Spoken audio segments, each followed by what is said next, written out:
दुख और निराशा के कई कारण होते हैं, लेकिन कई बार निराशा और दुख के पीछे का वो कारण इतना बड़ा हो जाता है कि जीवन की तमाम खुशियां उसमें कहीं गुम हो जाती हैं। यही हुआ था राजा दशरथ के साथ। मुझे आज भी याद है वह दिन। दशरथ मेरे तट पर आकर चुपचाप बैठ गए थे। उनकी आंखों में एक अजीब सा शून्य था। कुछ देर तक बस मेरी लहरों को देखते रहे, जैसे मेरे जल में अपना दर्द बहा देना चाहते हो। फिर बिना कुछ कहे धीरे धीरे महल की ओर लौट गए। उस रात उनके कक्ष में भी मैं उनकी नजर महसूस कर रही थी।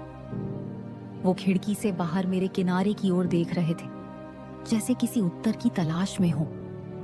तभी कक्ष के द्वार पर रानी कौशल्या आईं।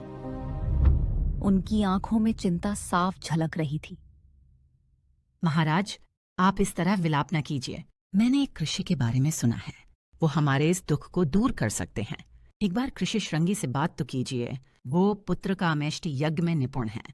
वे हमें संतान का सुख देने में असफल नहीं होंगे। दशरथ के चेहरे पर एक किरण सी चमकी।